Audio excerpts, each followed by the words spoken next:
The city of Monona is set to begin its biggest development in 20 years. More on that up next. Your real estate news starts now.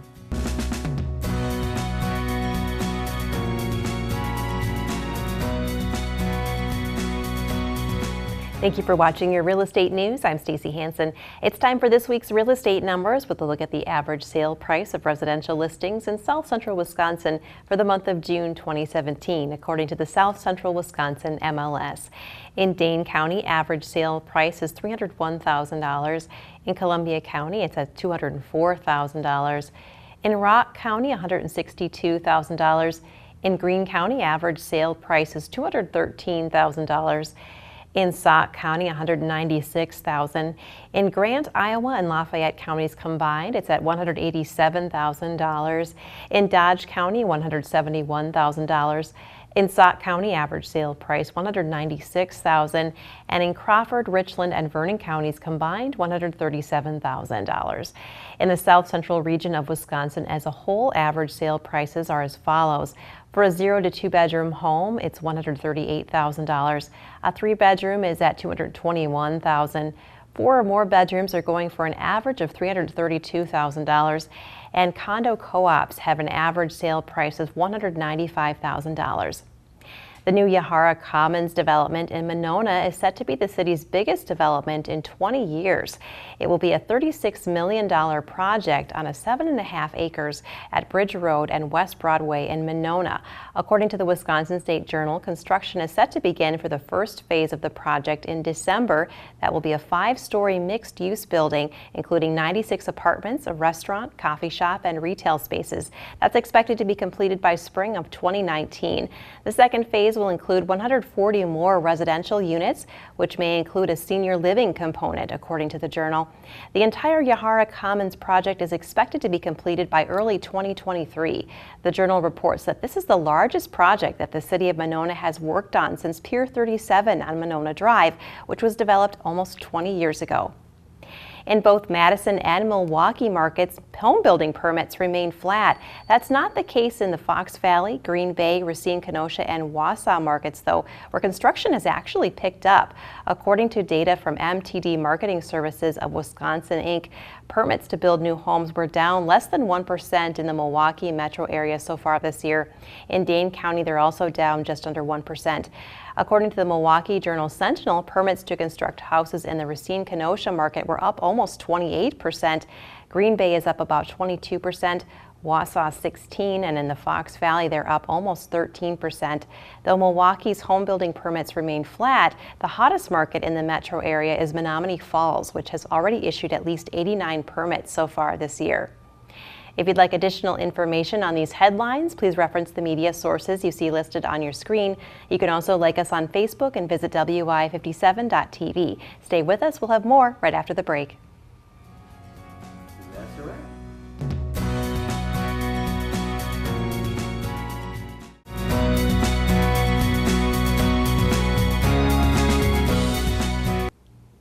Welcome back to the Real Estate News. I'm now with Peggy Adams of Solidarity Realty. Welcome back, Peggy. Good to see you again. So we're at that time of year here where summer's sort of turning into fall. How does that changing things with you with the seasons with Solidarity Realty? Hi, Stacy. Nice to see you again. So, this time of year actually is my most favorite time of year, not just weather-wise, but there's a ton of things going on. A big thing for us, just because we do have some rentals and I am a property manager, we have some student turnover time. We also are going into the Willie Street Fair season, which is a very fun thing for us to plan. We have a bunch of different ideas we're kind of throwing out there. I won't let any of the secrets out, but definitely stop down by our booth. We're going to be at the 1000 block of Willie Street, and it's definitely going to be a good time. Make sure you catch the parade. Yeah, that definitely sounds like fun. I look forward to hearing about what you guys do. And then you also do some things with East High football too, correct? We do. We're going to sponsor East High football this year. It's near and dear to our hearts. Not only do some of the staff members at Solidarity have students that attend there, and my daughter will in the future as well. I am a Purgolder myself, so it's just near and dear to us that, we're only a few blocks away, so we are kind of calling ourselves the neighborhood realtor for the East High area. You know, if you ever have a question in that neighborhood, we definitely specialize there. But again, it's not just East that we want to sponsor. We try to help out everybody, but that's our focus this season. Definitely good to have that neighborhood feel there too. So talking about kind of the change of seasons and things, what's the best time of year, would you say, for buyers and sellers to start looking to purchase or sell? You know, I have different times for different goals. So if you're looking to purchase something, especially with this chaotic season that we had, so many buyers just got down and out and just kind of threw in the towel or quit. I say come back out. The inventory is still out there, and prices are starting to see that drop. Now, as for the sellers, you may want to think twice about that. So give me a call. I can come through, take a look at your house, see, you know, not only what we can do to prepare it for market, but I've been doing a lot of work on defects lately, and so I'm definitely tuning my eye as far as what might come up in an inspection. So it's nice to jump on those things right away. Yeah, it's nice just to have already taken care of it than to just feel like you're slowing down once it's found in an inspection. So talking about the other end though, buyers, what should they do to sort of get ready to start house hunting? You know, people now are restarting their leases, as I kind of mentioned. Don't let that deter you. Still continue to look. There's ways to get out of that lease, to re-rent that apartment out so that you can get out. Another thing you want to make sure you're doing is really getting your documentation together for the lenders so that they can get the pre-approval right away. So a couple years worth of taxes, your bank statements, paychecks, any kind of assets, things like that. So definitely an exciting time of year to be looking to buy or sell. Well, thanks so much, Peggy. Always great to see you. Thanks, Stacy.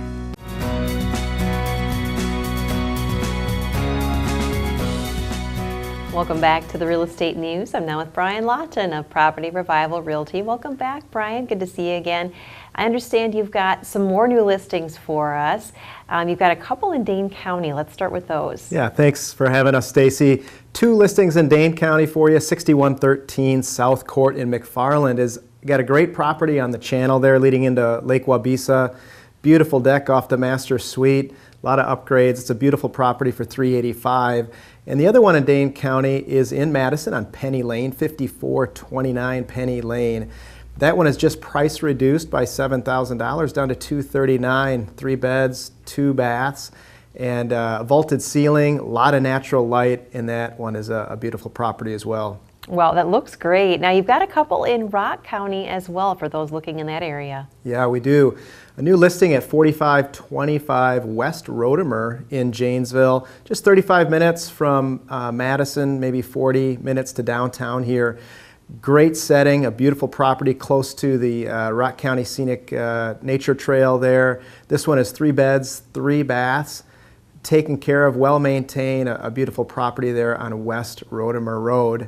And the second one is kind of an investor special, those of you looking for income property, at 612 South Walnut in Janesville, listed only at $69,000. Offers about a 12% return to its investors. So that's a good opportunity there on South Walnut in Janesville. Well, that looks like a great investment too. Now let's talk a little bit about what else Property Revival Realty can offer folks. Yeah, Property Revival Realty is your all under one roof company. We are partnered with Artisol Design Center here. We can offer you interior designers designing new spaces, so our real estate agents can help you as you move into a new property to develop your dream space, and we can also help you renovate and get those spaces ready for sale as well. I love that that's all under one roof too, really, so it makes it easy for people. Now, how do they get in touch with you? They can reach us at our website, propertyrevivalrealty.com, or email us, info@propertyrevival.com. All right, sounds great. Thanks, Brian, and stay with us. We'll have more right after this.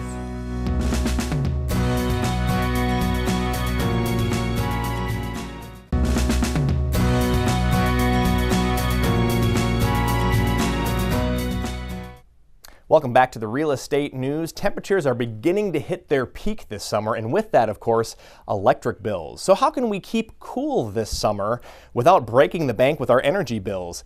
The Lennox Home Energy Report Card Survey found that many of us could use a course in Energy Savings 101. And here to talk more about how we can save money while keeping cool is energy efficiency expert Trent Davis. Trent, thank you for joining us today. Thank you for having me. You bet. And so what are some of the most important findings from this year's Lennox Home Energy Report Card Survey? Well, people are patting themselves on the back a bit. 66% of people gave themselves a B or an A on their self-assessment in the report card, saying they feel like they're doing a good job saving energy in their home. The fact is, as you dig deeper into that, you find that there's a lot of things. Everyone's doing something. 90% of people have at least one eco-friendly choice they're making around the house. But there's a lot of things people can do that are simple and easy little tasks that can pay off for years to come.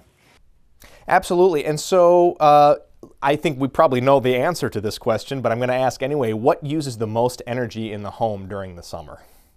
Yeah, in July, people would not be surprised to hear that over the course of the year, the air conditioning and heating system is the biggest energy consumer in the house. But you're not stuck with what you've currently got. We know 49% of people have considered upgrading their system to get a more energy efficient model, but you can also do something to take better care of the model you've got. Like a car, an air conditioning system needs regular maintenance and attention to make sure it's working its best. So the analogy to an oil change in a car would be changing your filter in your air conditioning system. This needs to happen monthly. It's kind of like, I like to say it's kind of like flossing. Everyone says they do it, but people don't usually do it enough. A dirty filter makes the blower work harder to move air through your house, which costs you energy. The other thing you can do is on the outside unit, you can go and make sure that bushes and shrubs are all properly trimmed back from the edge and that the unit itself is clear of debris. Air has to flow smoothly through that unit for you to get the most out of your energy dollar.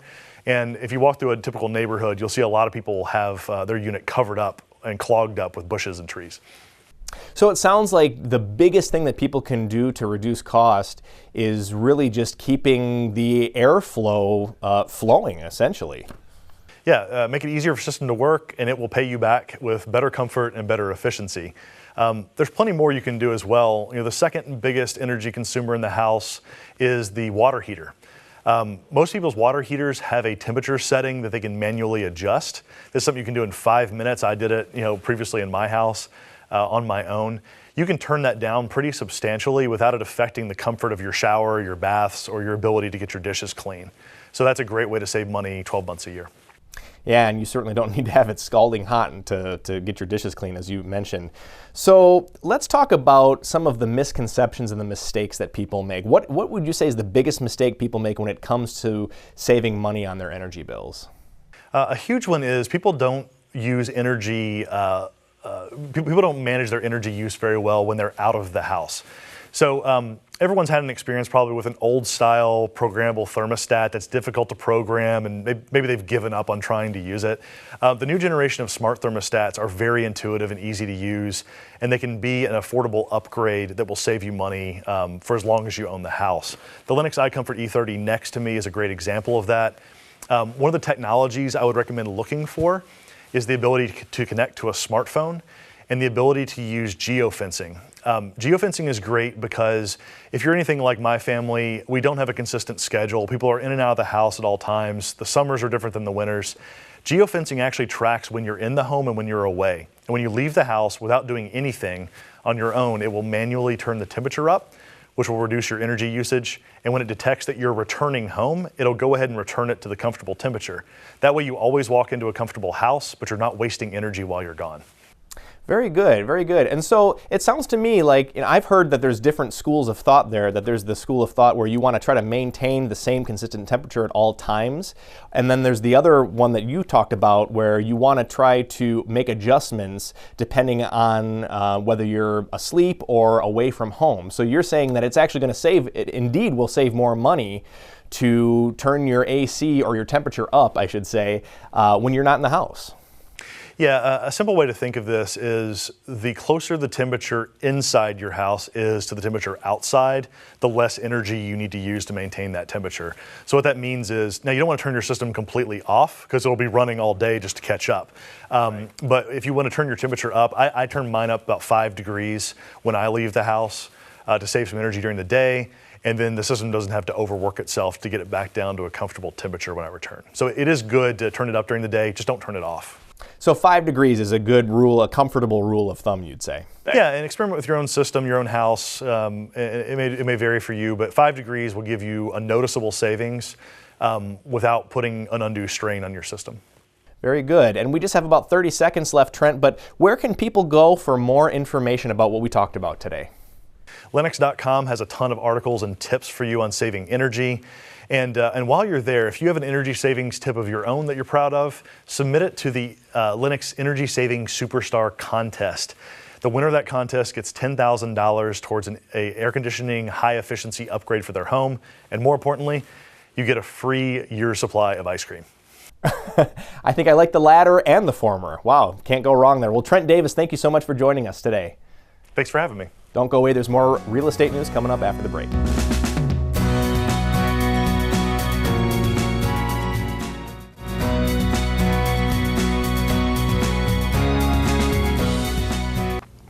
Welcome back to the Real Estate News. I'm now with Katie Miracle of Cabinet Masters. Welcome back, Katie. Great to see you again. Yes, you too. So you help customers with a variety of remodeling problems. Can you give us a sense of what you do there? Yes, primarily we focus on fixing the aesthetics, obviously. That seems to be the number one problem we solve. But we also solve problems dealing with the functionality of your kitchen and making it work for not only you, but also your family. What are your family needs? And then also repairing your kitchen. A lot of times the layout is broken or the cabinets literally are falling apart, so we can fix those needs as well. So there's a lot you can do. How do you determine who's going to be a good candidate for Cabinet Masters? Well, the first thing clients will do is they'll call in and schedule an appointment with me. We sit down at my office and talk about their needs and their problems with their space, and I come up with some solutions on how Cabinet Masters can help. And we just really have a conversation to make sure that they're a good fit for Cabinet Masters and Cabinet Masters is a good fit for them. So Katie, you've really seen it all at this point, I imagine. What are your favorite design styles right now? I am a big fan of anything that's modern, contemporary, clean lines. I especially love mid-century modern design, and I feel that I'm a very good designer when it comes to mid-century modern. Is there anyone that you would say shouldn't remodel, that you would tell them to hold off? Yes, if you wake up every day and go to your kitchen and say, I love my kitchen, there's absolutely nothing wrong with it, I like the aesthetics, it functions for me, nothing's broken, you really don't need to remodel. Also, if you really don't have the money right now to remodel, that really wouldn't be a good idea for you to jump into a project that you really shouldn't be taking on. What if you're building a new home and you're looking at kind of making it the way that you want? Can you still help them get a mid-century modern design if it's a new home? Absolutely. The first thing I would have you do is talk to your builder and find out if he works with a designer that specializes in mid-century modern. If they don't, I would recommend you having them contact me and start developing a relationship so that I can help you with your design. All right, well, thanks so much. If you're looking at doing a remodel, definitely check out Cabinet Masters and stay with us. We'll have more right after the break.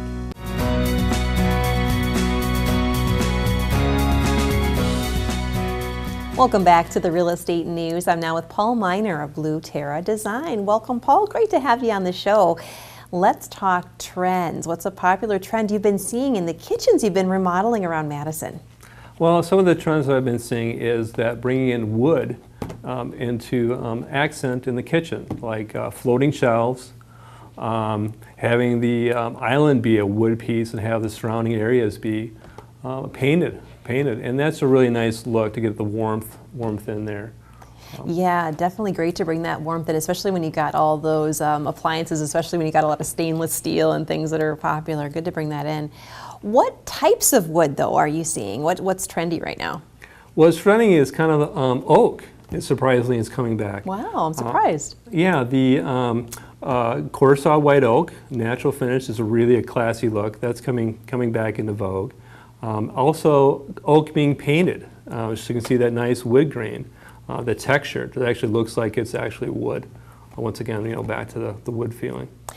So what other styles and finishes are people really gravitating toward around Madison?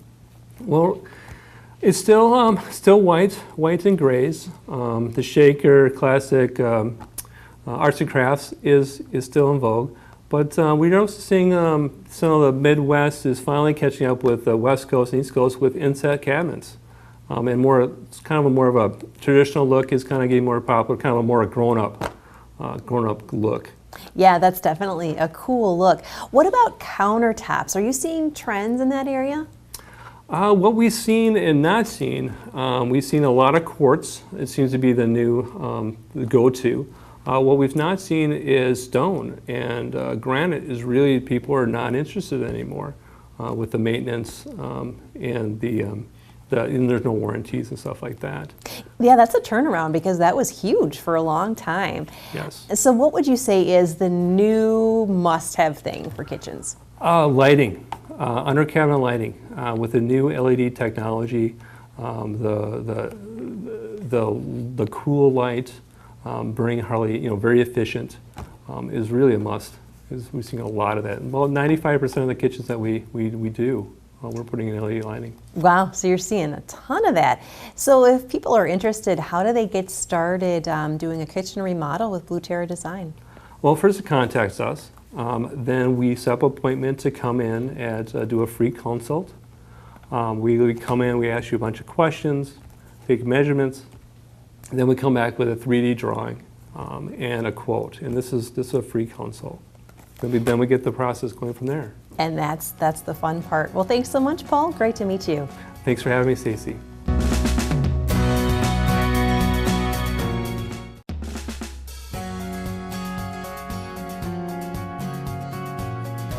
Thanks to our guests for stopping by today, and thank you, our viewers, for tuning in. Join us again next week. I'm Stacy Hansen for the Real Estate News, making a positive impact and leading the real estate market.